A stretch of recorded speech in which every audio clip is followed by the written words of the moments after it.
Welcome to the final session of our 2025 Winter Virtual Club Development Series. It is hard to believe it's almost May and the summer season is upon us. But before we begin tonight's session, just a quick reminder, as I said, keep your microphones muted as always while listening. Use the chat for questions and comments. And you're welcome to add these as they come up while we go. I'll keep an eye on that, monitor in case we have questions throughout the session. Otherwise, there'll be some time as well for anything that we've missed at the end. We also encourage you to leave your cameras on so we know who we're talking to, but a reminder that the recording, we are recording, sorry, so that it can be available to rewatch and for those who missed it. I'm Jocelyn Poirier. For those who don't know me, I'm the manager of Rugby Ontario at Rugby Development.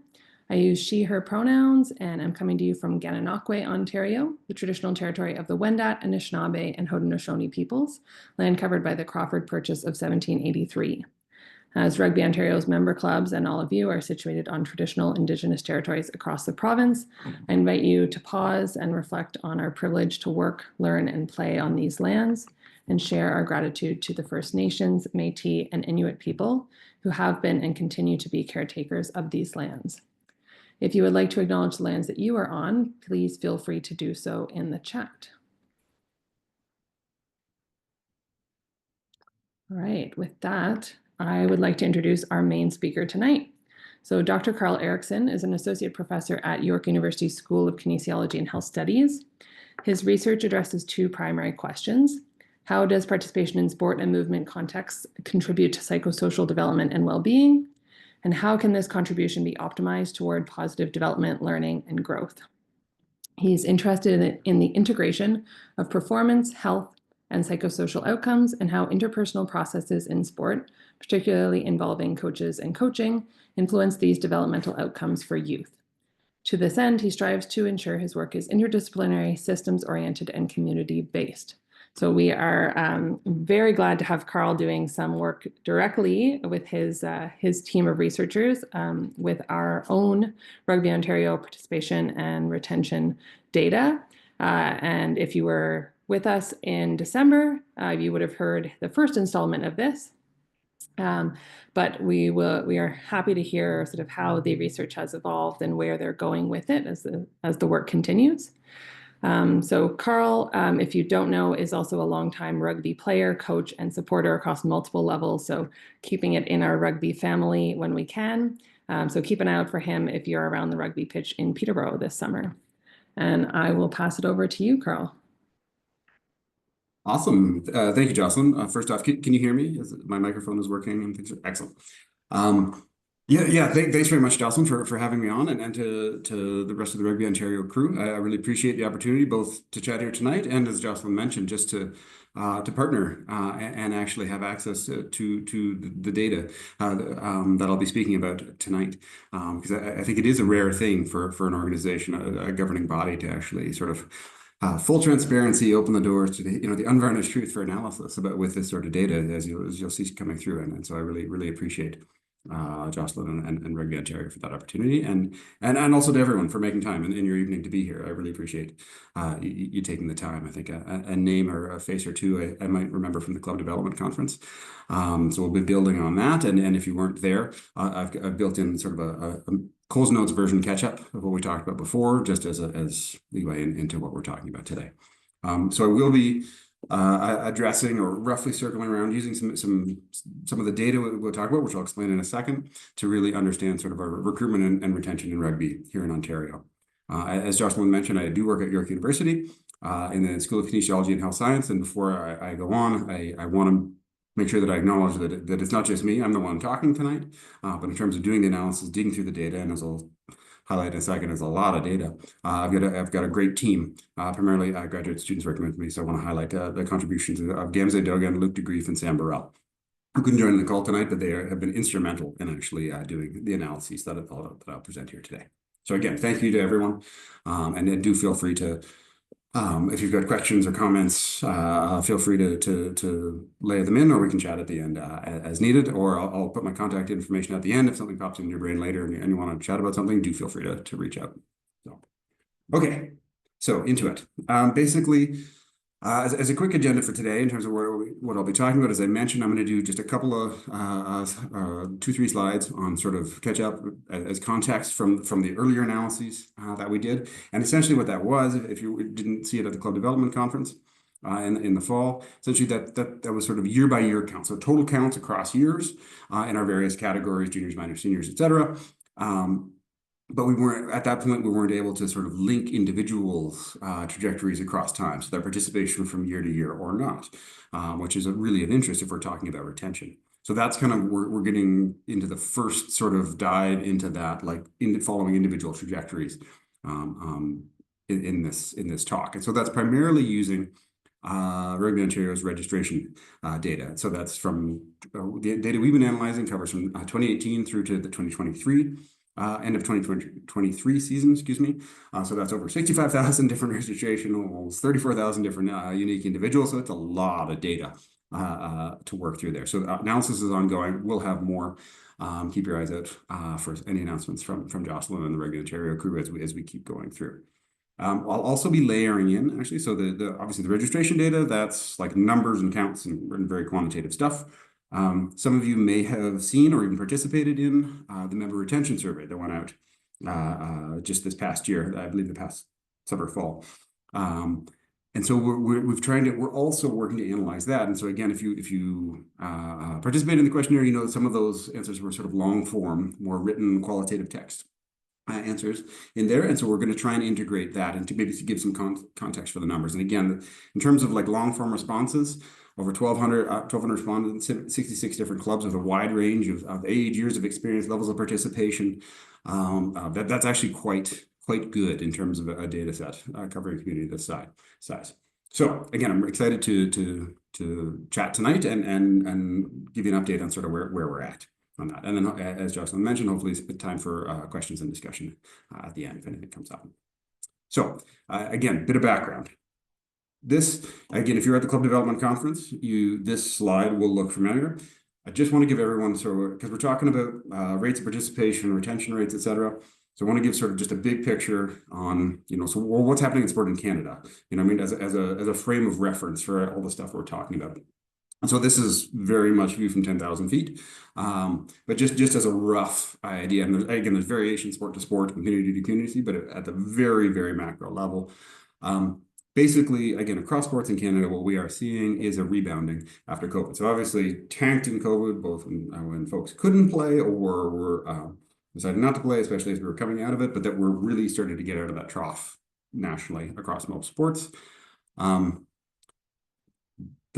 One of the big things that has existed for a long time, still exists, although it's getting less so, is what we call the adolescent dropout cliff, which is where lots of kids play sports, but roughly about the time puberty hits-ish, high school-ish, those participation rates tank. And that has been true across most Western countries for decades. It actually seems to be getting slightly less steep, but it's still there. So frame of reference, lots of kids play sport, adolescents tend to drop out. Women and girls, again, this is across sports nationally, are still underrepresented. Canada's doing relatively well compared to other countries, but again, still underrepresented compared to men and boys in terms of participation rates. And those discrepancies are particularly pronounced for those with racialized identities or living with disabilities. So again, those intersections of identity mean sort of basically the rates keep getting lower and lower and lower. On that. And again, this has been true for a long time, but that's sort of the picture of sport participation in Canada, if that makes any sense. And so again, that's the frame we're kind of comparing it to say, okay, so how's rugby in Ontario doing? It's that. So in terms of, sorry, yes, this is the right one. Again, a slide I presented in the fall. So these are just sort of the overall year by year counts. This is without respect to whether it's the same or different individuals year to year. There's just total numbers in each category. Again, you see it organized minors, juniors, and seniors. A couple of things I'll just quickly highlight here.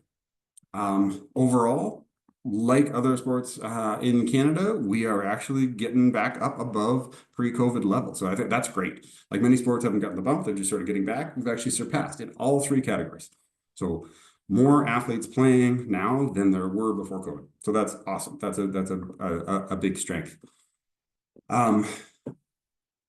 you'll note here, if you look at the sort of the numbers on the sideline, I don't know if you can see my mouse, which is the scale. I don't want to draw too much attention to it, but the takeaway there is just to note that the junior athletes seem to be driving the participation numbers. Like they have the highest rates of participation. So again, where we said we got the adolescent cliff, rugby's doing pretty well. The juniors, those adolescent participants are actually driving. So I think that's a positive. That's a strength for rugby. I'll also highlight again, I've split, you can see the green lines on the top and the purple lines underneath. So the green is and again, for this one, just as a caveat, it's only split male or female. It should maybe use the word like men and boys, girls and women. This is just the category, the division they were playing in, that they registered for, regardless of their own particular identity. But you'll notice in all divisions, the green line is higher, right? So that's that underrepresentation of women and girls participation. Although, again, something going on with the juniors. Those numbers are a lot closer. So that gap is a lot narrower there. So I think something to keep in mind as we listen to and think about sort of the findings that I'll present next. So this is our basic context in terms of participation rates across the board for now. One other thing I want to highlight before I get into the new stuff, again, a slide I used before, looks like a lot going on, but there's sort of a simple takeaway here. This is self-declared ethnicity of our participants, again, across all different divisions. You'll note very low rates for anyone who identifies as non-white. The second highest is actually undisclosed in every group. So again, that tells us something about how representative we are of the populations we serve. Again, that may be accurate in some of the more rural areas, but it's certainly not in the major centers, GTA, Ottawa, et cetera. I believe the individuals who identify as racialized or non-white in general census across Ontario is about 30%, and we're not at that. So frame of reference for our participation rates. I'll also highlight that again, because the numbers are actually so low, it has actually a pragmatic concern in terms of our data analysis. Because the relative proportions are there, it means some of our statistical analyses actually have a hard time picking out findings for the unique experiences of individuals who identify as racialized or non-white in our sample. So that is sort of ongoing work that we're looking at now, is to directly link in and dive in and look at the experiences of our participants who identify as something other than white. But at the moment, it means I can't tell you a lot with a lot of statistical power. So I won't be mentioning ethnicity a lot in a lot of the later analyses, but know that this is the background picture we're working from here. Hopefully that makes sense. Okay, keep an eye on the time. So now moving into athlete retention. So this is basically, do our athletes stick around or do they quit? And so this is where getting into tracking individuals across years is what we're getting into now. So with the data set we had, we made the decision to focus on the post-COVID years. So in particular, that's 2022 and 2023. Right? Because a number of things have changed. Again, sort of the landscape of sport in general has shifted a little bit on Western society. So we really wanted to focus in on the rates that were happening, and it's the most up-to-date information. So essentially what we did, we used 2022 as our base year, and we tracked. So we noted who had participated before that versus who was a new player in 2022. And then we tracked who came back or not in 2023. So when we're talking about a retention rate, we're looking at the rate of return from 2022 to 2023. If their unique identifier popped up again in 2023 or disappeared from the database, which would be a dropout. So they didn't register or play rugby again in that next year.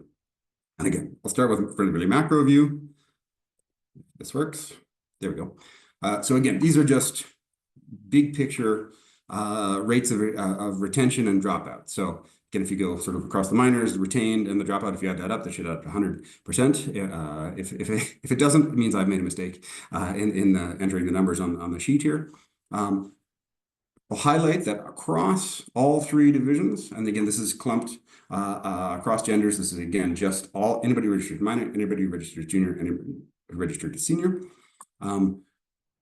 We're looking at dropout rates year to year, hovering around 40%, which for comparison purposes is actually decent. Again, I mentioned at the beginning how rare it is for governing bodies to actually open up their registration data like this. So I can't give you exact answers, but the closest estimates we have are that in the 40s is about average. There are some sports like basketball and soccer, again, depending on the jurisdiction, who have the dropout rates maybe sort of like low 30s. And then others such as swimming, gymnastics, wrestling, who are often above 50%. So that means like more than 50% of their athletes dropping out every year and needing to recruit new athletes again and again. So again, not bad. We're in good company, but still room to improve, right? So that's still roughly 40% of our athletes leaving the sport. Again, this analysis will be ongoing, and as Rugby Ontario collects more data, we'll be able to track these trends year and see if they hold up year by year. But as a frame, I think that sort of again gives us a frame of reference. So again, not the end of the world, but room to improve is at least the way I interpret this. Karl, question around methodology, which actually might come to sort of the work we did almost before it got to you, but the methodology, what methodology did you use to determine these were the same individuals? Sometimes people might register with a new account. I wonder how that would get accounted for. Sure. So I can tell you from my end, and then Jocelyn, maybe, like you say, you might have some background. I can attest that a lot of background work went into actually tracking that down and linking out birth names and birth dates and registrations to give everyone a unique, at least in our data set for the purposes of our analysis, a unique identifier number, so that we could try and link across profiles and even just make sure that the registration of the person from year to year to year, because you go in and register, it's a new registration, a new entry in the data set. So a lot of background work, and I credit the crew that Jocelyn's working with for sorting that out. Jocelyn, am I misstating anything? Yeah, I'll really just add that this is why we're not easily able to just say, well, let's just add 2024 and now can't we pull? It takes a lot of work to clean it up because there are a lot of kind of weird loopholes and things that take some manual cleaning for sure. But yeah, great question, John. And then from our other John Cooney asking about juniors failing to transition to seniors. And I think we're going to get into that, or we'll get to that further. Close to, yeah. So we'll, can't give you exact number. I can give you rough context, but now, so I'll give you, it's going to be both. Both, I have a little information to say about that.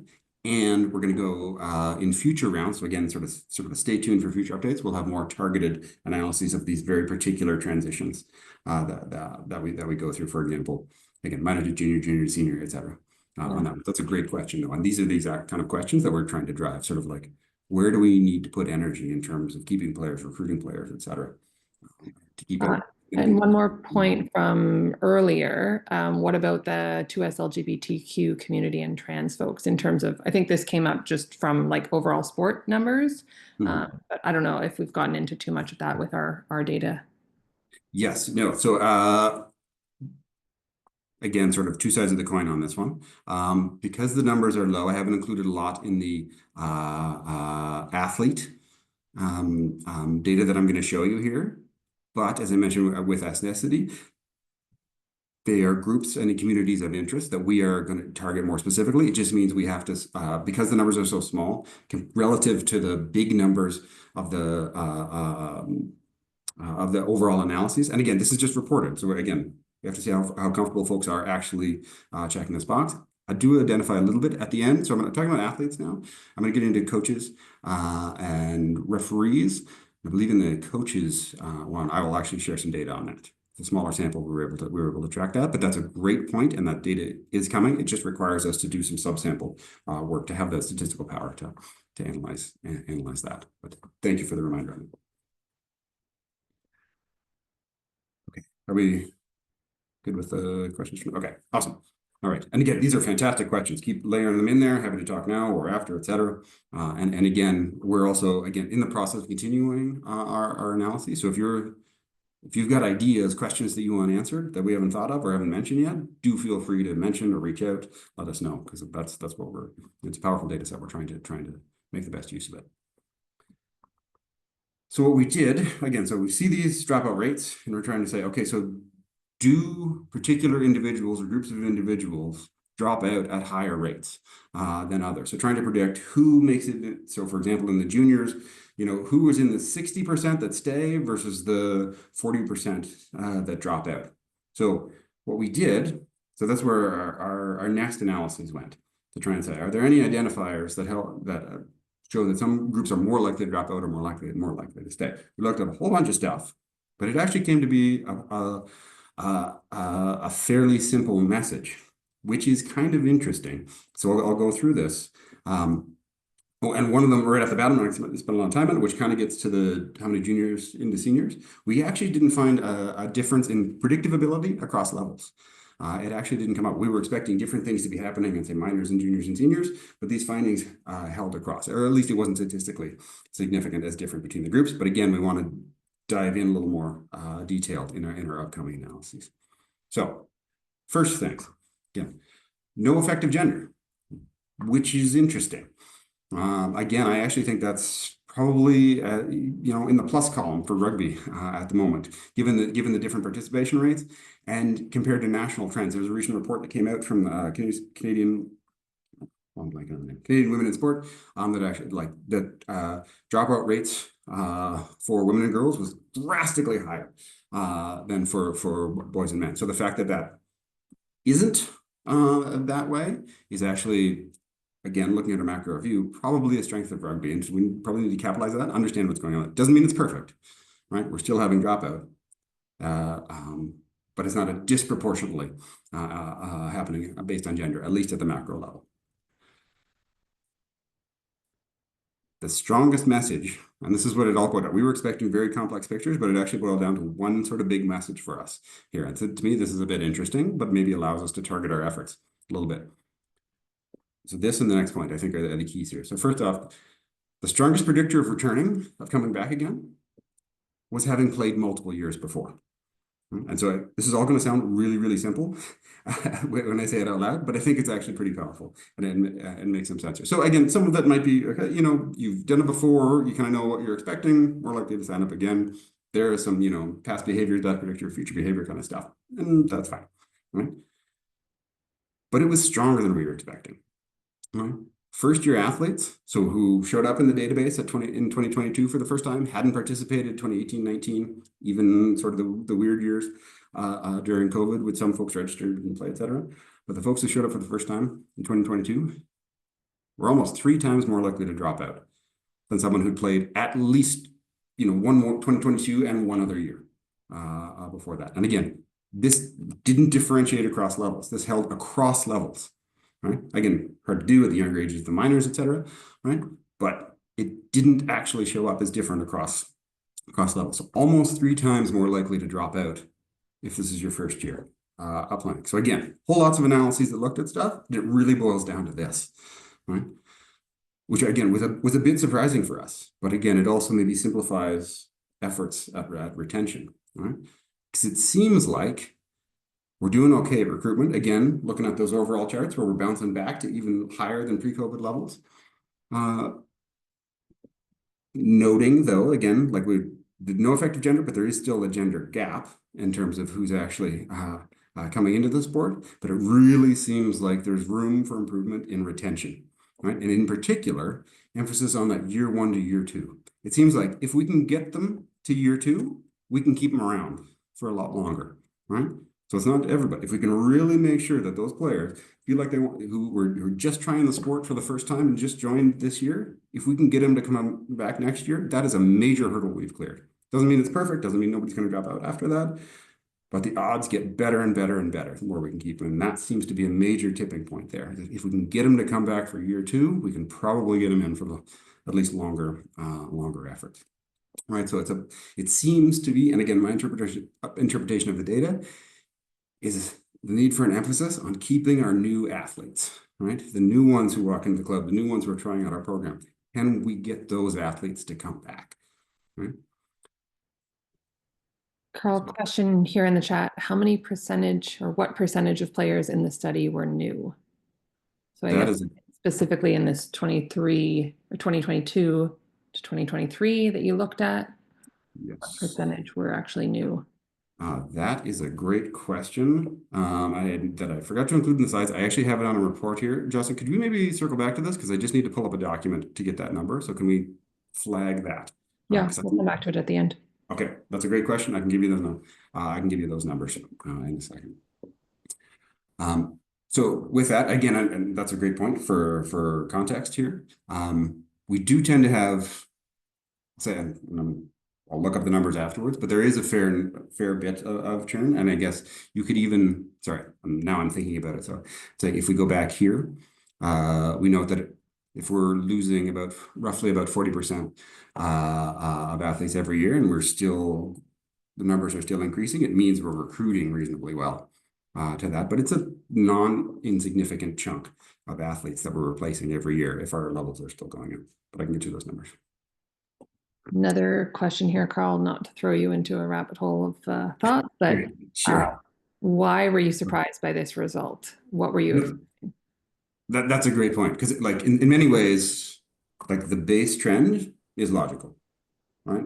If you know what you're signing up for, you've done it before, you have a better frame of reference to sign up again. If you're just trying something new, then yeah, like maybe you like it, maybe you don't. People sample to try that. So I would expect a little bit of difference, but I would have expected it in the range of maybe like 1.5 times more. It's stronger than I expected, basically, is what. And the fact that it was not complicated by other dimensions.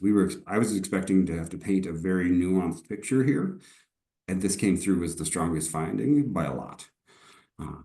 So to me, it was more as you say, the general direction of it, probably not. But so surprising. Again, what gets to me is the sort of the directness of it, the strength and the simplicity of it, the strength of this as a driver of participation. Yeah.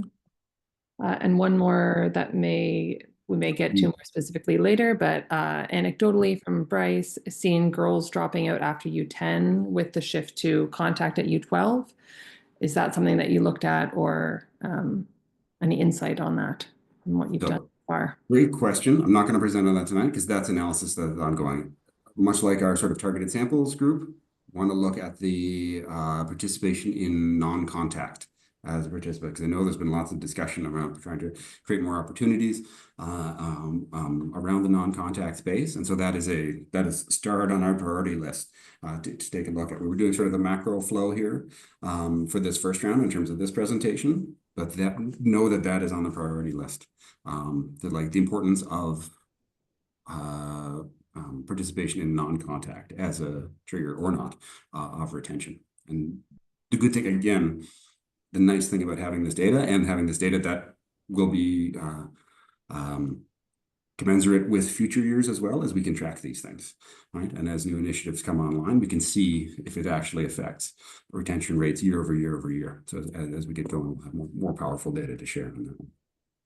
Okay, I've got one more interesting one, and then I'll let you get back into it. But is there any insight on the data as to whether people who do stay after the 1 year are individuals who may have experienced rugby prior to registering with a rugby club? In other words, in high school or elementary school or outside of Rugby Ontario, perhaps? Yes. So I think that's a tough one to answer because we're a bit constrained because our numbers come from them registering in Rugby Ontario. So we don't know anything beforehand because they're not in our data set. There are some questions about if they play for high school or things like that, or had experience with, I believe the question about rookie rugby. Am I right on that, Jocelyn? But not specifically about like if they were introduced in say high school. Although I think some of the qualitative work we're discussing and doing in talking about in the future, we might be able to tease out that a little bit more, like pathways into club registration. I don't know if Jocelyn, you have the qualitative member retention survey, I would say that might be where something like that comes out, particularly around the high school piece, because we have that in of where they were introduced to rugby. So we might see people who are first year players but came to us from high school rugby specifically and be able to look at that a little more in depth. But yeah. And so I think that's an important point again to understand where athletes are coming from, where we have potential to maybe increase our numbers. But then just to circle it back to this again, I think to me like the important thing is like getting them into the door seems like isn't enough. We need to make sure that they want to stay and they want to come back. Right? So again, definitely need and sort of necessary but not sufficient. We need to encourage them and bring them in, but then we've got to give them a reason to stay. And that kind of jumps to the next point, where Jocelyn mentioned the rugby retention survey. Oops, sorry. is to focus on, okay, so why is this happening? Why are we having this difference? And what's driving? What are these experiences that are making it? So essentially what I'll jump to now then is to try and explain that finding. And we looked at some of this data. So there's a lot, as Jocelyn mentioned, and participated in the survey. You know, there are a number of different dimensions that came out there. These are primarily driven at respondents. And so sometimes this was athletes, sometimes this was parents of athletes. But looking at their experiences, positive and negative experiences in the sport. There's other stuff related to sort of recommendations and other different dimensions that I'm not going to present here tonight. But I just wanted to use that qualitative data to try and give some context for the numbers that we're seeing. And again, it's sort of, I think there are a few bits to point out here, but I actually think it breaks down simpler than we might have expected, which again is sometimes nice in terms of trying to decide, okay, if we're going to try and take action on something, you know, where do we want to put our efforts? So what we tried to do then was actually look at the participants who reported being first-year players when they responded to the survey versus sort of returning players. And so we looked at, in terms of the stories, the experiences they shared that were positive, that helped their intention to return. So helped them to rate it higher, like they wanted to come back and play, right? And there were a couple, again, there's a lot of data here, so I've tried to distill it down into a meaningful chunk, or meaningful chunks. But three big things came through the data here. First, and again, I think this is important to recognize, but it's also probably not shocking to this. It's maybe just bringing this back to front of mind, and I'll contrast a little bit to the experiences of the returning players in a second, but you'll notice it's not wildly different, right? It seems that there are some big drivers of what makes it worth it to stay in rugby and what makes it not so much feeling good to stay, like I really want to come back. So far and away, the big thing that drove a lot of these responses was an inclusive culture and sense of community, which again, not shocking, but I do think that is sort of the trump card that rugby holds, that sense of community, the club structure, and the folks who had a positive experience felt like they were part of that, like they experienced that, right? So again, for each of these things, I could have had 100 quotes. So I've tried to just pick out a few illustrative ones. So again, that sense of welcoming, that sense of community, the togetherness, the social atmosphere, really being part of something, and the capacity of clubs to offer that. And people report, especially new players, again, so they hadn't experienced rugby before, and those folks who had a good experience of this were sort of blown away by it, like lots of exclamation points in the responses. So when we do that well, folks notice, right? Like new people coming in and think that's a really cool thing, and they want to be part of that, and they want to come back to that.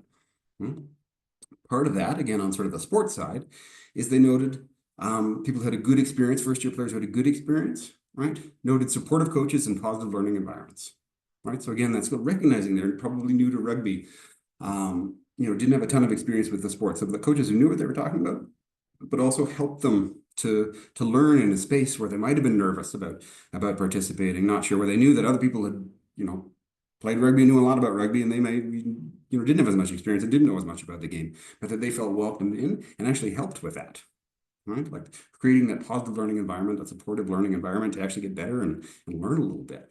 And actually it felt like they improved over the course of the season.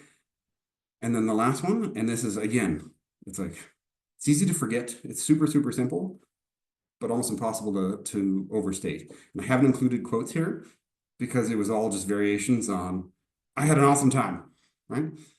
And that was important, right? The folks who wanted to come back, the new athletes who came back, they said it was amazing. They just had a lot of fun. It was an enjoyable experience, right? And so again, that can mean many things, depending on level and club, but I think that's important. And I think we forget that at our peril, right?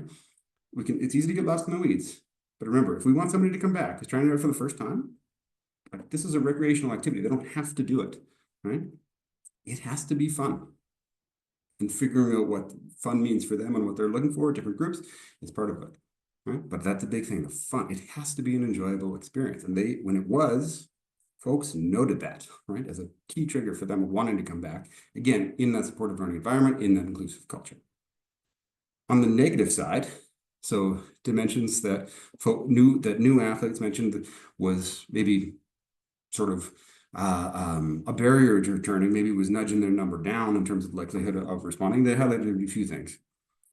First were some more nuts and boltsy things, so logistics, communication, scheduling stuff. Right. If there weren't, they weren't sure. Some people were shocked how far you have to travel, depending. And part of that might just be a feature of Ontario as a big province. But just, being able to be consistent about, knowing where they're going to be and when, and being able to plan their summers around that, et cetera. So some of this is, more, I don't know, Rugby Ontario level scheduling leagues and stuff. I know there's a lot of efforts there. So Rugby Ontario has been working on to sort through that stuff. Some of it was folks listed more at like sort of micro, like club level communication from coaches and directors, but just know that if we want people to play, it can't be annoying to play. So the more we can sort of smooth the path for them in terms of the logistics to play, the more likely they are to come back. And when it's not smooth, people notice. And that's it. So efforts in that regard. So again, I don't think that's a lot of the comments were very, very specific about a very particular thing for a particular person, but I've kind of lumped it all together there. The big one, though, I've labeled exclusion and insularity, is basically just the polar opposite, the reverse of the inclusive community and sense of community. So new players who joined the first year, who felt that community, loved it, was awesome, want to come back and be part of that. If they didn't feel that, that was not a drop. That was a push them away, right? And so some athletes, unfortunately, noted experiences of not being welcomed in as new teammates, getting fewer opportunities, sort of like it was annoying that they didn't know what was going on or knew what to do, or when they made mistakes, even though they're just learning and trying it. So I think, to me, that's a key one, right? It's that they're sort of like flip sides, two sides of the same coin, right? If we provide a warm, welcoming space that acknowledges their newness and supports them in learning, people have an awesome time and want to come back. If we don't, then they don't have an awesome experience and they don't want to come back.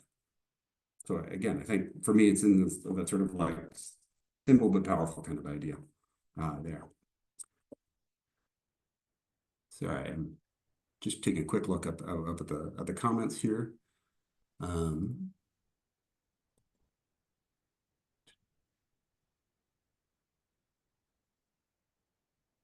yeah, like external other possibilities. That's a great point in terms of, it's not just about rugby. People have lives outside of that. They might choose to do different things.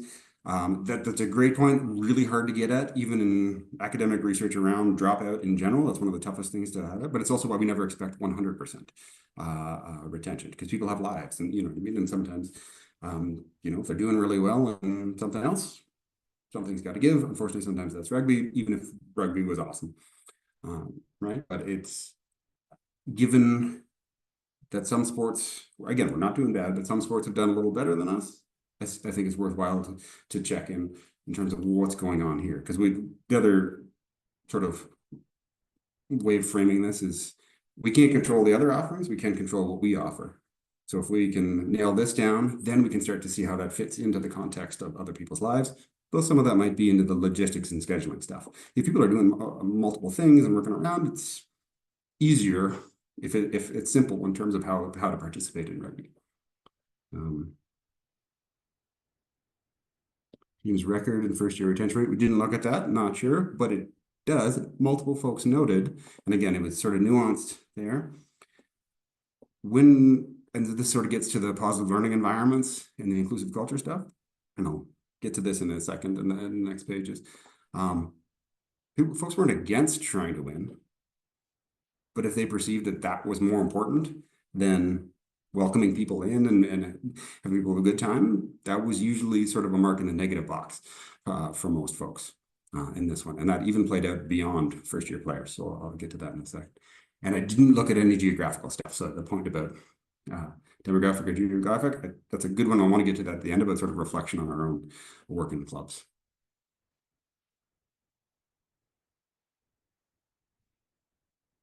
So exclusion and insularity. That's an interesting one. So this is a great point, a great prompt that I mentioned to whether that's, maybe that's not a minis thing, that's more at sort of the senior levels. In terms of, like level of skill, like you say, probably more at the upper levels. But these trends were across all levels. We actually tried to separate it out, and we kept finding the same things. So even parents of minors were reporting the same things. It might not have been for like the making a mistake on the field that, like that your elite senior player, noticed for a new. It might just be the folks who knew, the kids who knew each other and the parents who knew each other, right? If they perceived that as sort of cliquey, and that I didn't get what my child didn't get welcomed in, I didn't get welcomed in as part of the club, right? I didn't get invited to stuff, didn't get added to the list. So these same dimensions, even if it might have been manifested slightly different way, these same dimensions showed up across levels, which again, I think is actually kind of interesting. We were expecting to find differences across levels, and the fact that there was relatively consistent across, I think it is important to note. So again, it might be on-field stuff if you're more competitive levels, but that idea, is this a welcoming space? And am I supported in trying to learn and grow from where I'm at? Or am I excluded, judged, etc., either socially or competitively, just for not being part of the crowd? The crowd has been there forever, kind of thing. So great questions. All right, sorry, I'm going to keep powering through here. And again, happy to circle back to any questions that I haven't appropriately addressed here. So these were new players. I'm going to flip now to sort of what showed up from the returning players. Similar idea. There's some slight differentiation, but a lot of the same things. And so that's a key point here. So again, looking at these more experienced players, in terms of the positive dimensions, they also talked about inclusive culture and sense of community, right? As a big driver in why they stayed, why they came back. So again, that seems to be our thing, right? That's the big draw, the unique thing that rugby has, aside from the technical, tactical elements of the game itself, that seems to be the thing, the vibe that rugby has around that community feeling. And when folks feel it, they want to be part of it, right? So the more we create that, the more that's a positive source, right? And again, this everybody has something valuable to offer, multiple different roles. They talk about teams, parents, coaches. Positive feeling, the community across different divisions and teams, so that it's not like people are participating in little bubbles, right? That they actually felt part of a broader community, something bigger than just their team that showed up on Saturday or whatever it was, right? Again, similar idea, but maybe slightly more sort of nuanced from the returners, right? Now that they kind of know what rugby is, they've been around it for a while. Now that sort of positive learning environment, they're talking sort of more concretely about opportunities to get better, skill development, and the dimensions of appropriate competition, right? So again, I think it's interesting what came up. And again, this came across all levels. The way it manifests itself, and thinking back to some of the stories, is probably different at the minors versus first team seniors, the men's or women's, right? But this friendly competition, casual and fun, but still competitive atmosphere, that friendly competition was, in variation on that, was a term that actually came up a lot, right? Where folks were wanting to be competitive, but at a level that appropriately challenged them. So not getting blown out or not blowing teams out, right? Finding a good match, but in a way that allowed them to challenge yourself, experience, the competitive environment, but in a way that was actually fun, right? Where they actually liked the camaraderie of the people they were playing in. They felt like they were in a respectful environment with the opponents. Folks seem to value that, right? So it's that sort of 1-2 punch of it. It's not like it has to be, social or competitive. When we got it right, folks like both, right? That this environment, and again, whether that's in the minis and just playing in a game for the first time and it being fun and friendly, or even we have quotes from senior athletes who were clearly playing on very competitive teams who spoke about the friendly environment, the camaraderie of striving together, and then being able to socialize after these really highly competitive, put everything on the line matches with other teams, and they valued that environment. So again, I think that pairing there, I think, is important to note. When we flip to the barrier side, right, the negative, returning, again, a lot of the same stuff, right? So the logistics, communication stuff, if it was annoying and complicated to participate, that got on people's nerves, made them think about not coming back. Same thing, the exclusion and insularity. Now we're getting beyond sort of the idea of newness, though, right? And folks are starting to notice sort of splits in community here, right? They've been around, they've been exposed to it, right? So some folks actually noted the lack of diversity, right? Again, thinking back to my chart where the participants identified as white as the big bar and very little for anything else, right? That's not just data. Our participants noticed that, right? We also now getting into more sort of, again, nuanced understanding, again, these ideas of cliques and favoritism, right? So is it who gets asked to be part of stuff? Who gets involved, gets shoulder tapped to be part of decision-making, right? Whether it's on the field or in the club, et cetera. And so noticing if if our leadership crew in our club is always the same people, is it they're the only ones who show up or they're the only ones who feel welcome to show up, right? Again, I can't answer that at specific levels, but know that it was noted, right? The folks who had bad experiences were folks who felt like they were in those situations where like, I'm on the outside, right? I've been there, I'm doing it, but I feel like I'm not part of the core group or the central group or whatever that is on the team or the club or whatever, right?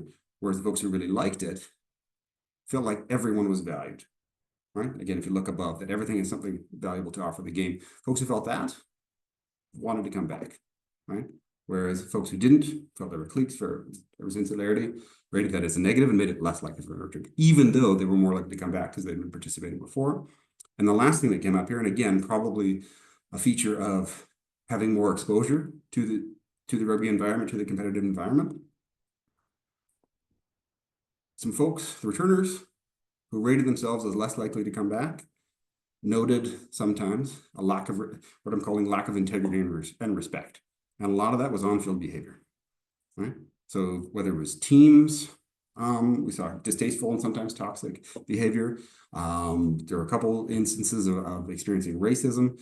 I believe these were at some youth levels. And as I'll talk about in a second here, that even included noting sort of arguing, even maybe you might call it abuse, and coaches and officials, right? Even if folks weren't the target of that themselves, they noticed it. And it wasn't a good feeling to be part of an environment where that's happening on a regular basis, right? This was very much listed as a negative, right? For folks who experienced that or saw it on a regular basis, this was hampering their desire to return, right? When they didn't have, that sense of respect for everybody on there. Again, even if it's not directed at me, but I'm witnessing it happening to someone else, that was classed as a negative, maybe less likely to want to return. So again, there's a lot more data. I'm trying to sort of simplify it a little bit into the time here. I'm going to keep going because I want to make sure I can quickly touch on the coaches and officials, right? But again, if we put this full picture together, again, I think there's lots of analysis to be done, both on our side and some thinking through in terms of what these numbers and findings might mean.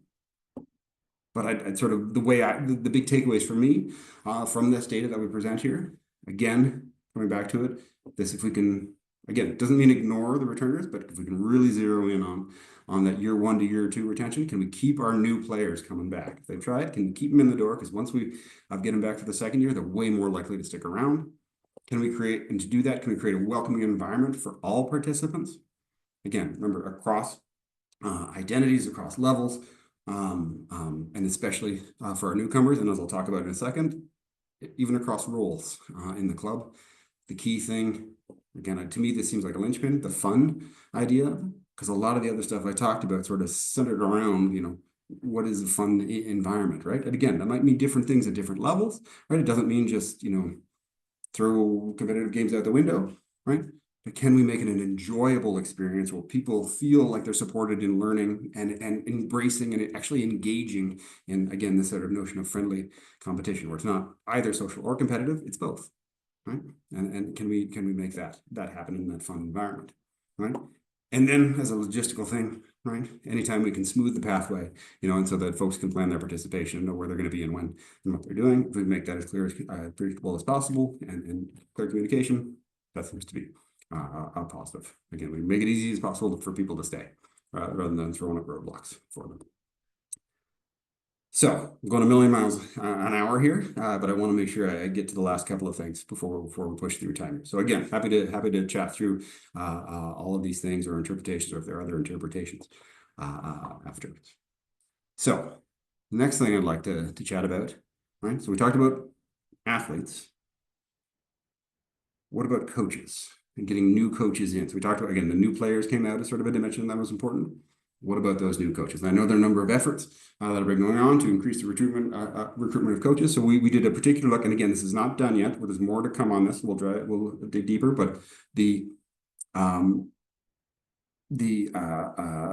our first stab here is trying to understand those coaches. And so basically, when I say new coaches for this segment of analysis, the way we frame this is someone who was registered as an athlete in any year previous, and then showed up for a year for the first time registering as a coach.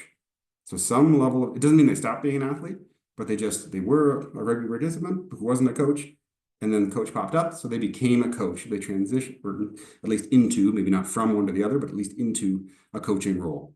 So we're talking about, so this is again, sort of retention across a role transition. And so we wanted to focus on that again. So I'll do, again, this is going to be a bit bare bones now, but hopefully it offers some insight. And again, we're going to further explore this. And if folks have questions, feel free to send them along and we can add them to our analyses and look at particular angles here. So this is just a quick count of the number of new coaches who showed up in any of the given years. Again, I've included it all for now, but again, most of our analysis is focusing on the 22, 23, the post-COVID. One point I'd make here is just that we seem to be sort of, again, coming out of that COVID slump. We haven't totally surpassed it yet, but we're getting back to those retention rates of maybe our folks thinking about who were, athletes at whatever level and thinking about making that jump into coaching at higher rates. We're catching up to where we were before on that. Again, the key thing, noting coaches haven't kept up. The athlete participation has skyrocketed, and this was a theme from the last conference as well. The athlete numbers have gone way up past COVID, but the coaches haven't caught up yet. So that might present some difficulty in coming years if we don't sort of catch up the coaches. So in terms of the recruitment and can we again grow our own coaches from the athletes we're working with here? I just want to quickly present. So this is in terms of proportion of coaches who are so the blue bar in any given year are the coaches who are new. With the gold or orange, whatever you want to call it, being the returning coaches, the coaches who coach second or more year. Note that again, we're in the sort of compared to 2019 last year post-COVID. In the 2023, we're getting up to that sort of 25-ish, 20 to 25-ish, so roughly a quarter of our coaches being new coaches. And again, to me, that's sort of like the retention rates. Good that we're getting coaches in, and good that it's a meaningful chunk of them there. We haven't looked at dropout of coaches yet. And so we want to be a high enough proportion that it means we're actually actively recruiting new coaches into our system to replenish and populate. But if it's too high, that means we're churning through people and we're losing people and we're having to just replace, right? And so we want to add, not replace as much as possible beyond sort of like baseline levels and people like retiring out, et cetera, on this one. So again, just a sort of frame of reference there. We're kind of getting back to pre-COVID stability as we go here. Quick note, it's not that there were no new coaches in 2018. It's just that everybody was new in our data set there because we didn't have data from before. So that's sort of a misnomer on that one. So who are those new coaches we're coming through? And again, we'll keep it relatively high level for now. So this is breakdown by gender identity here. Again, I think some nuance. I think some base trends and then some nuance on this. I'll highlight. First off, I think in the plus column, our proportion, again, still underrepresented for our female identifying coaches, but it does seem to be increasing a little bit. Right. So, and I know there have been some efforts to get more women and girls into coaching. And so I wouldn't say solved, but maybe, indications of positive momentum potentially as we have. So we're looking for that sort of orange bar to grow. With regard to our non-binary and undisclosed participants here, there's some nuance and also some just data complexity stuff. I'd argue that, and again, this is working from a data set. The way we ask questions around this has shifted a little bit. So some of the undisclosed, some of the purple in some of the earlier pre-COVID stuff. Again, I can't guarantee you, don't know, I'm not in the mind of anybody responding. But it's much easier for folks to not disclose, skip this question, click the undisclosed button beforehand. So that may or may not reflect folks' active choice to click that as a response. Again, in terms of our non-binary coaches here, again, we're talking very small numbers. Right? Again, single digits here. And so, again, it's hard to know how the undisclosed coaches from earlier, how that actually shapes out into the distributions here. My perhaps optimistic interpretation here that, again, we're getting some representation, even though it's, you could argue, minuscule, is that hopefully, and again, fewer numbers of undisclosed responses in sort of the later questionnaires, perhaps, hopefully, again, fingers crossed, our non-binary folks are maybe feeling slightly more comfortable being their true and authentic selves and feeling comfortable being open about that, even in something as sort of mundane and simple as clicking a button on a registration form. So again, I don't want to overinterpret that. These are still very small numbers, still clearly work to do. But again, maybe there's a glimmer of optimism there on that one. Again, that's very much open to interpretation, and that's just me staring at numbers on a spreadsheet. But possibilities, food for thought. And again, probably the bigger point is to ask ourselves questions of who are we inviting into coaching? Is this representative of our player base? Is our player base representative of the populations we want to serve? And how is that working itself up the chain? Or are we creating sort of unnecessary off-ramps for folks who might be super awesome coaches and that we want to have in our system here? Next dimension, and again, I'm going super simple on this, is just looking at the age distribution. So what these two are, the one on the top is from 2019, the last year post-COVID. If we, how strong this is, but we maybe think of that as like pre-COVID stable, right? Versus this is 2023 at the bottom. What I pull from this, again, you look at this a bunch of different ways, but at the simplest possible level, is there seems to be sort of a leftward shift a little bit in the distribution, meaning we're getting, and these are just new coaches, age distribution of first-time coaches. So for this is their first year, how old were they when they first coached? Or first registered as a coach? It seems to be getting a little bit younger, right? So the distribution is shifting younger. I think that's a great thing. Not that we don't want older coaches, and we absolutely want anybody who wants to get into coaching to be welcome there, right? But we know from our registration data, like our juniors are the highest number of folks participating, right? So are we tapping that market? Right, folks have hopefully, maybe played a couple of years now, been in, they're in that age, like trying to figure out how am I going to engage with rugby as I become an adult, right? That's our big untapped market. And so hopefully, again, to me, this is glimmer of hope that some of our efforts, maybe, we're still talking, if you look at the numbers on the side, we're still talking single digits in some of the specific ages, but we're getting more of that 15 to 20 age, 15 to 25 age of the, those juniors or those new seniors coming in. We're getting more than we were pre-COVID. All right, but again, so it's sort of that glass half full or glass half empty. Is that's great that we're tapping into that? Is there more opportunity to engage more of our younger folks and again do that?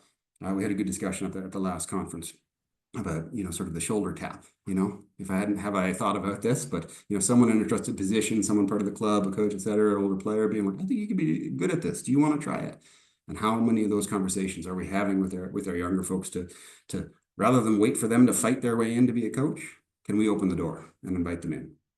That kind of element. And so again, I'm sort of cautiously optimistic that this leftward shift, this younger shift, is maybe room that maybe we are having those conversations, and can we build on that as we move forward?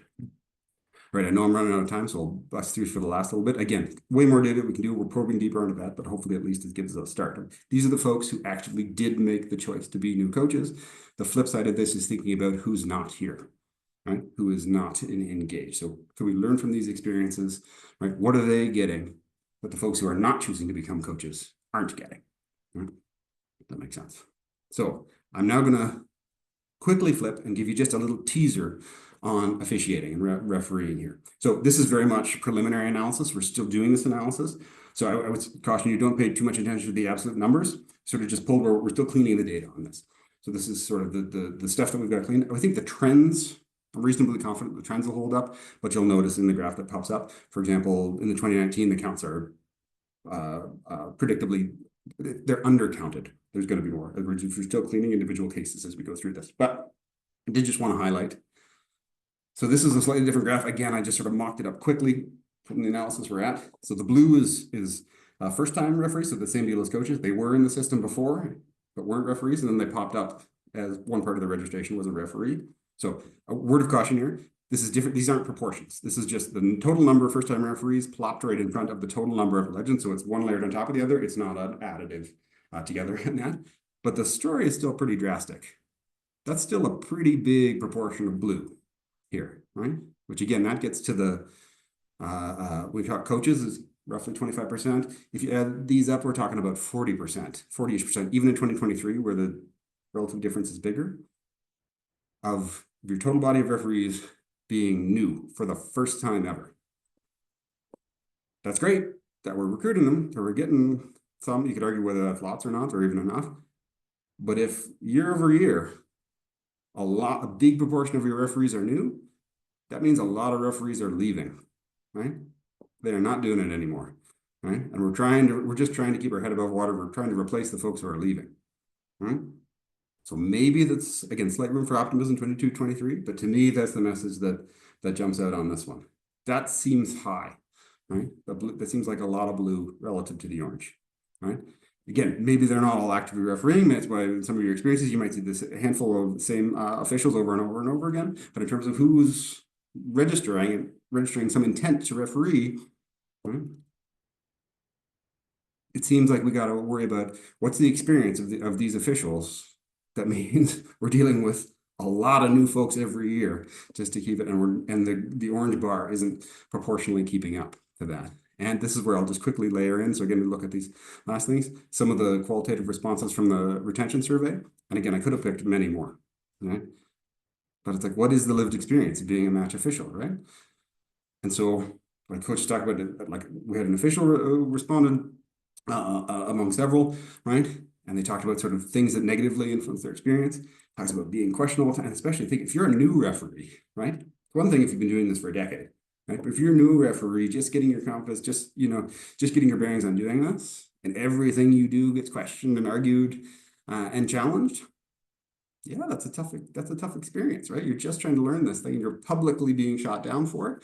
That's a big hit to the confidence, and it's hard to go out and publicly do this thing where you're the only one out there if you're not feeling very confident about it. Your confidence is shot, right? And again, it goes back to the sort of the returning players who talked about lack of respect and integrity and in terms of a total environment thing.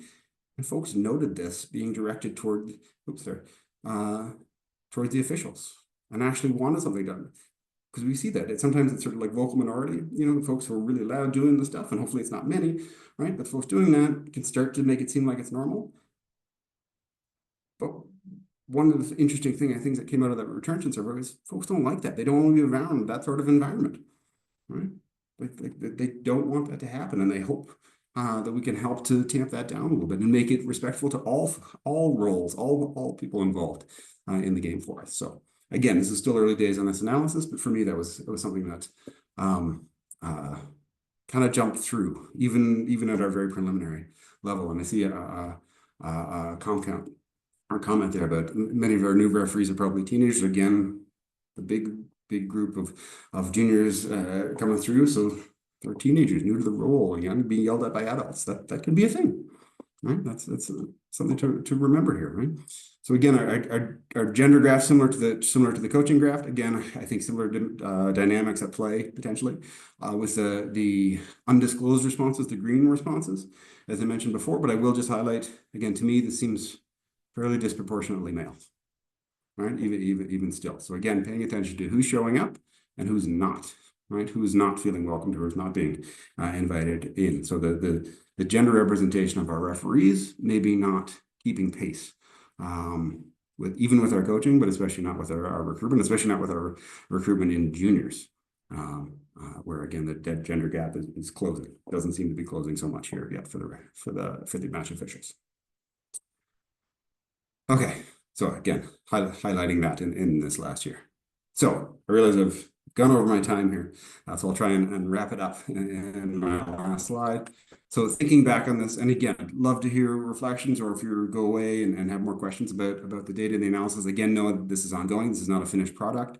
This is where we're at right now. We're digging deeper into just about everything here. But to think about, like, it's one thing to talk about this, and sort of my job is to look at it at the macro level, but really the action happens on the ground particularly at the local level. So to what degree are these things that are coming out at the macro level representative of my club or not, right? Again, are these things that we want to address and we want to devote some attention to? Have we figured some stuff out and we're not experiencing those problems? In which case, why not? What have we done that's working? And can we share that with other clubs, right? And I think a big one, again, how do we know? Again, working with macro level data here, but what are there ways to actually check in on the experiences of folks? Who's coming back? Who's not coming back every year from our teams? What can we, use to try and figure out what experiences of the folks who are coming back and what's the experiences of the folks who are not? So we can make more of those things that help people stay around, right? And so just thinking of, again, not just always doom and gloom, but also what's going well. What can we learn from that? How can we actively make good things happen, but also consider the challenges to address? So again, how can we retain more first-year players into their second year? Create that welcoming club environment for long-term participation for all participants. how can we capitalize on at least the numerical strengths of our juniors in our recruitment to feed into both our upper playing levels as well as our match officials and our coaching roles, right? How can we build on that positive coach recruitment momentum that seems to be trending in sort of positive directions? How can we build on that? What's working, right? What are the tangible things that are actually creating the shift and change? What practices can we do, right? And what can we do to address the retention of match officials? Which again, it's early days in the data analysis, but that's also, I'm using this word a lot, that is a not shocking finding to me, right? And to be fair, rugby's not alone in that, on that one. That is uniform across sports pretty much around the world. You go to international conferences and there are sections always about referee and match official retention and the experience there. So not alone, but it doesn't mean that we shouldn't try and address it. Okay, so the blitz is over. That's what we've got so far. More to come, but thank you very much for listening and for engagement on the chat room. And again, I'm not sure, Jocelyn, how you want to do this now in a chat, so now or later, but happy to engage in whatever way is appropriate for everyone else, and feel free to reach out to me. There's my email at the bottom there. Awesome. Yeah, thanks, Karl. Thanks everyone for all the great questions and comments. As I said in the chat there, keep them coming. I'm going to throw it over to our club share and tell now, but we will come back for questions for both of them at the end as well. So if you've got some other things that come up, put them in there. We'll get to as many as we can, and then feel free to follow up with Karl directly, myself, and we'll take those ideas forward as we continue to do more diving into this data. Because as you can see, there's many more directions we can go, many more questions still to get into.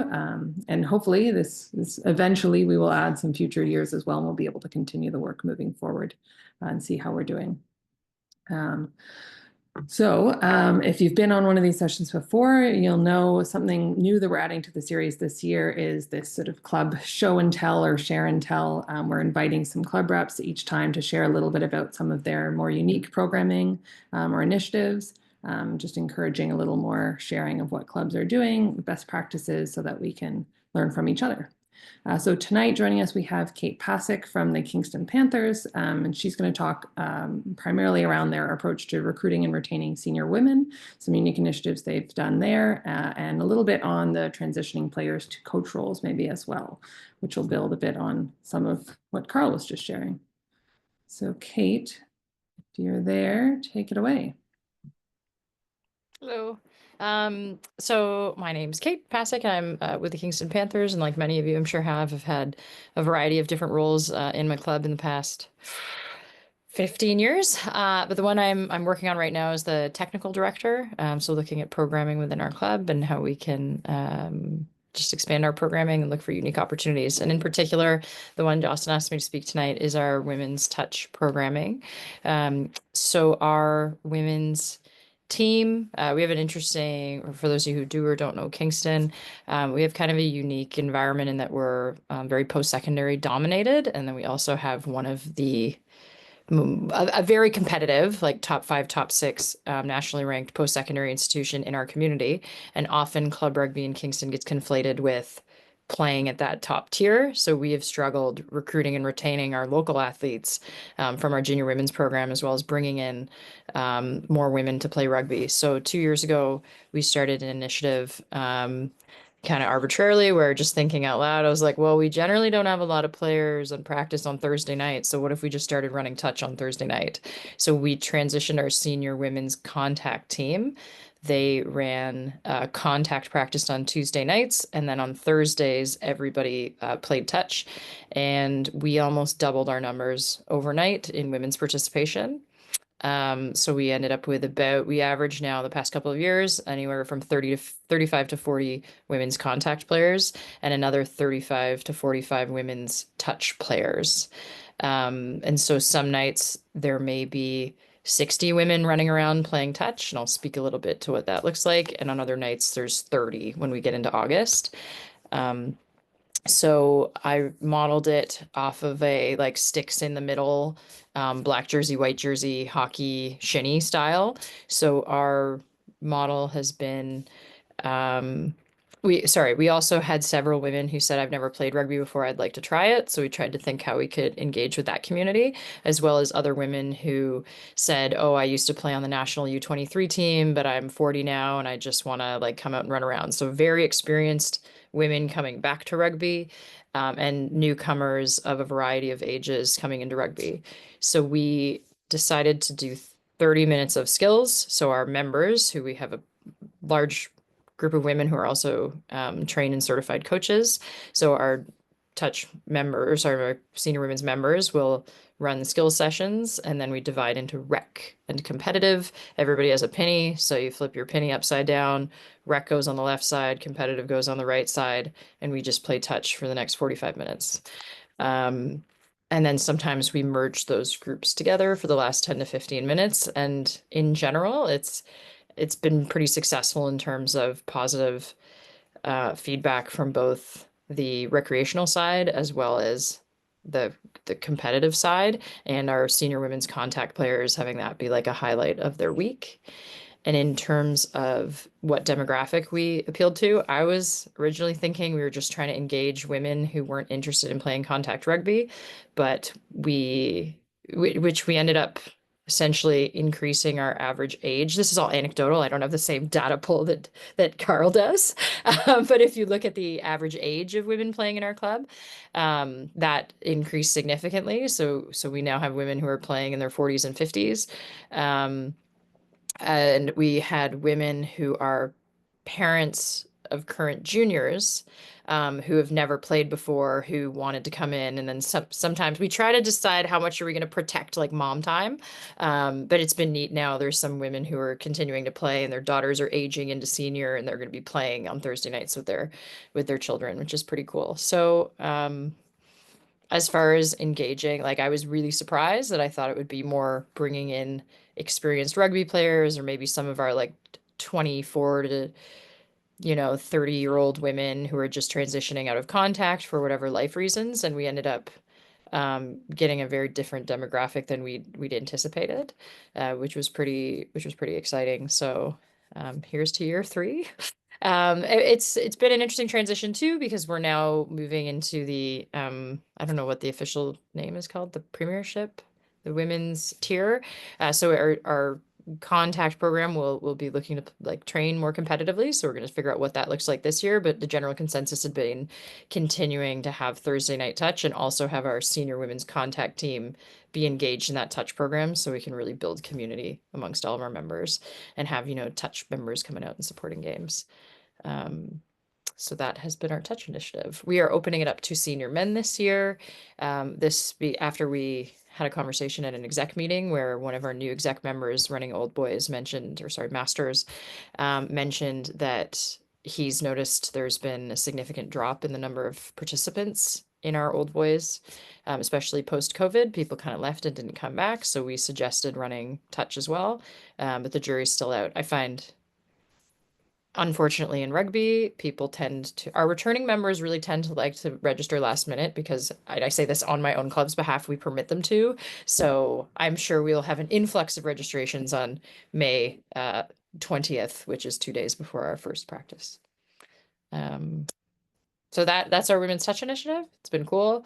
Our next kind of questions are, is this something we want to expand to a junior level? I mean, for me, when I initially thought about it, my thinking was we're trying to engage women who have previously played contact rugby, who are now no longer interested in contact, but they're already engaged in rugby. And one of the challenges that's kind of been presented to me is, well, what if there's this whole other community of people who might be interested in playing kind of like flag football, like U18, U16, U14 flag, that have no interest in playing contact? And that's challenged my thinking a bit. We're not there yet, but let me know if you try it and it works. Kate, question here from John Weller about the recruitment that you did, or were individuals already just reaching out? And then a follow-up or a second piece around the location in the city, like where your club or practice location is and how that plays a part in participation. Awesome. So we have we're pretty lucky in that we have a high school facility that has three football and rugby pitches and one extra pitch, as well as some green space. So our women's team, we get one of those fields to ourselves for an hour and a half every Tuesday and Thursday night. So we just use that for touch and contact on that evening. That is a great question. And it's kind of on the east end of our city, which is an ideal for some Queen students find the extra 3 kilometers is a bit far, but we get the serious ones. I don't know if that answers your question at all. Okay. Do you want to maybe speak, just because I know that you had members coming from like other clubs areas who weren't all. Oh, right. Yeah, we had, sorry, recruitment. You briefly mentioned recruitment too. So our recruitment was fully word of mouth. So we have not put out, I mean, this is something where on my like long list of things to do, I'm like, I need to go down to the Queen Center and RMC and St. Lawrence and put a poster on the wall, because there's, 45 women who play varsity rugby at Queens who know about Kingston Panthers, but there's probably another several thousand who played rugby in high school who don't play for Queens, who might think, well, one, that they don't know club rugby exists, or two, I just haven't gone and put that poster on the wall yet. So we did it fully word of mouth, thinking that when we got to 45, in my head, I'm like, that's kind of our capacity. I don't know if we could go beyond that, but sorry, what was your other question, Jocelyn? People coming from further afield. People coming from further afield. We had one coming from Belleville, and then another, which is, sorry for context, about 80 kilometers away. I'm looking at Joe because she probably knows exactly how far away it is. And then another one who said they were coming down from Lanark, which is a same thing, about an hour away. Just saying like this was something that wasn't offered. And I've really like nudged some of the Ottawa clubs of like, if one team took this on, it'd be really neat to see in Ottawa how that would do regionally, because I do know there's some teams that do, I think, co-ed touch in the GTA. I don't know if there's any women's only touch, so I can't speak to that. But we have had a few people coming in from outside our region as well. And one more question before I know you can touch on the coach development piece, but from John Cooney around if any of the touch players you think would be interested in refereeing, or if that has come out at all. Sort of some of those. Yeah, honestly, it hasn't. That's a great question. I should put that out to them. It hasn't. It hasn't. If anything, in my mind, I'm always thinking it's like touch is a gateway back to contact, and we've seen that this year. So our goal was to like see if we could kind of suck some people in and then nudge them over to contact again. But I haven't actually thought about match officiating, so I think I'll send something out to them this winter. And then follow up to that as well around how we actually referee the touch games. Great question. It is, I just saw that one come in. It is self-managed. We originally thought about having an idea where we had a group of new match officials last winter. So my initial thinking was building into the price point, actually paying a match official to be there.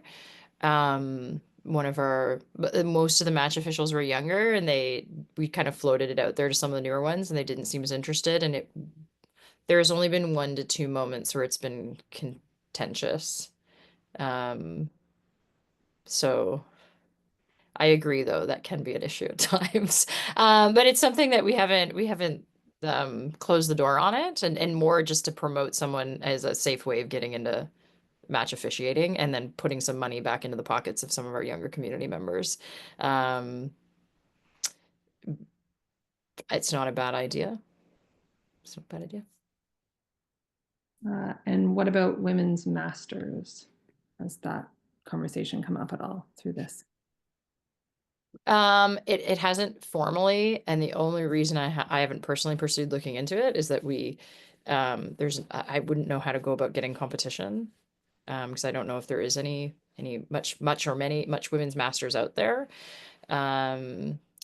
We've had a few people kind of express interest. We're hoping that by having first and seconds this year, we might have some women who end up playing seconds instead of women's masters as an alternative. because our challenge has been, again, with that gap, like we had 5 or 6 women on our team playing on the national U23 team last year, and then we have a woman who's like playing rugby for the first time. So it's pretty, not that it isn't a welcoming community, but it's pretty challenging to jump in there and feel welcome when that's the environment, regardless of how kind people are to you. I know I jump in and I'm like, I'm not good enough for this. I've played rugby before. So, great question. I will also keep you posted on that if there's more interest. I know we've chatted before about mixed ability being a potential avenue for both non-contact competition and potentially a different or modified contact competition that could come from this as well. Yeah, but I'll let you touch briefly on coach development. So I'm also responsible for coach development at our club.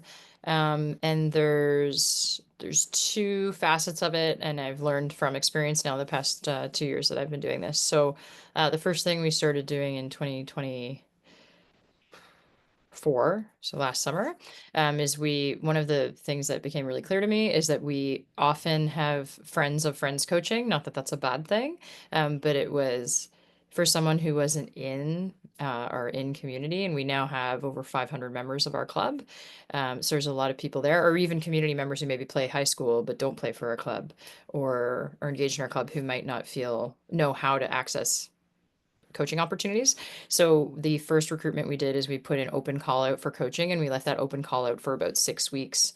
What was really neat about that initial open call is we had people who were kind of appearing who hadn't been engaged with our club in a decade, who were either back in the community or had never left the community but just left our rugby club for a while, or left rugby, and were interested in getting back in a coaching role. So once we had those names in, what was nice is we had them really early. So we had them in Jan Feb, and we were able to get access to training for people, because most of the coach training is available between January and May. I think the last ones are coming up now. So we were able to set some thresholds, and really hold ourselves to them and say, if you want to coach, you have to do a coaching course, you have to get in your CPIC, do your safe sport. And having that large bank of time allowed us to do that. And then we also did the whispering and nudging of people. So, hey, Karl, I think you'd be a really amazing coach. We haven't seen you out in a year. Is it something you'd consider doing? Or, I know you're injured this season. Is it something you might want to think about? And really tapping people directly. So it's been a combination of having an open call to figure out who's kind of out there that we're not aware of that might be interested in coaching, and then also having a more targeted approach to individuals who we think would just be the wonderful community members, really positive, meet those kind of positive club values, and then we'll train you. So there's like the technical tacticals perspective. I think we're often as a club less concerned about, and we're more concerned about getting the right people into coaching, who are right for our definition would be just promoting that positive learning environment for our members. And then we'll deal with the technical tactical after the fact, or combining them with someone who has the tech tac so that they can learn those skills as they go. So that's how it's evolved over time. And then this winter, we we've done some junior coach mentoring the last few years, and we have some kind of informal mentorship going on our junior boys side and our junior women's, just in who's the experienced coaches.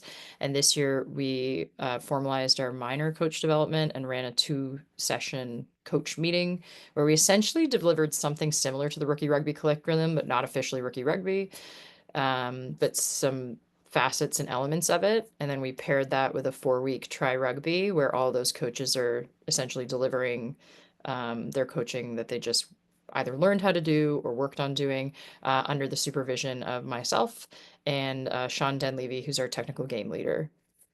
So we are very lucky that we have Sean, who's a level 3 World Rugby coach and a national U18 coach, but he also is a full-time elementary school phys ed specialist. So he can merge both the rugby and understanding how to speak to children who are anywhere from 5 to 14 years old. That's been going quite well for us too. last piece maybe I'll get you to talk about is how you take that sort of list of interested applicants and potential returning or previously connected, right, parent of a child in this age group, and how do you create those kind of coach teams or assignments? Yeah, great question. That's evolved over time. So the first year we did it, I'll be completely honest, I was just like, you've done rookie rugby, you're good to go.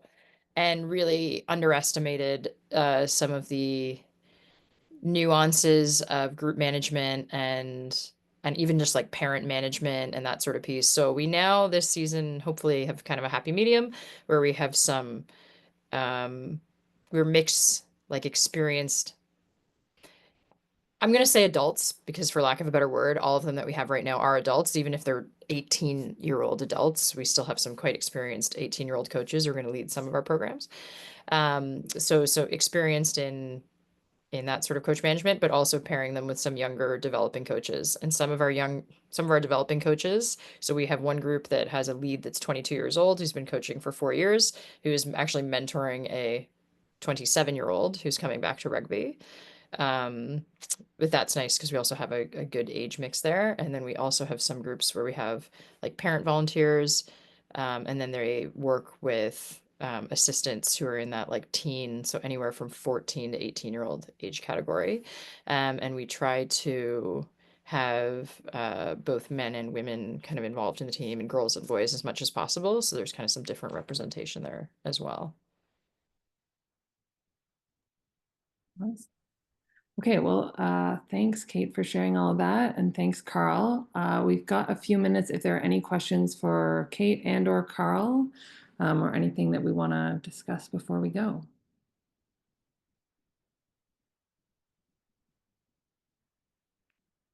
Going once.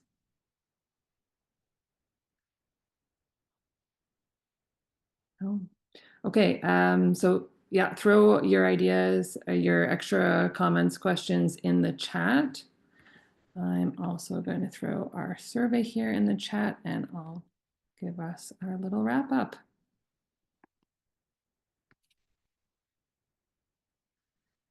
Right.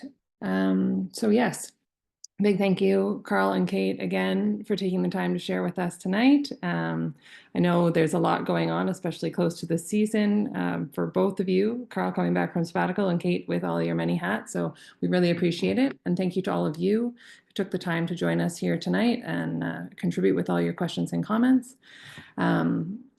Hope we're all leaving ready for the season, inspired to plan for next year as well, and to kind of get through this season best way possible, creating those opportunities for retaining as many of our 2025 members as we can. Reminder that this recording and the resources will be posted on the virtual portal for this event and will eventually join the previous sessions on the Rugby Ontario YouTube channel. So all of the winter series will get posted on there. We'll put that out. You'll get an email as well when that's available, but it'll be on our socials. With that, this marks the end of our 2025 Winter Club Development Series. So I hope you've enjoyed it and learned from it. As we get into the summer season, watch for information coming about our Fall Club Development Conference. We'll be starting some plans for that. So we hope you'll join us again as we build towards 2026. And final thoughts, as I put it in the chat, please, to help us learn from this and plan for future initiatives like the Fall Conference, we just ask you take a few minutes to complete the series survey. You've got it in the chat there, and you'll have it in your email as well in a follow-up to this session. Otherwise, reach out, as always, if you have any questions about anything Rugby Ontario development related, or you've got Kate and Karl's emails, and I'm happy to pass you on to them as well. But thank you so much. Enjoy the rest of your night. Thank you very much, guys. That was super informative. Thank you.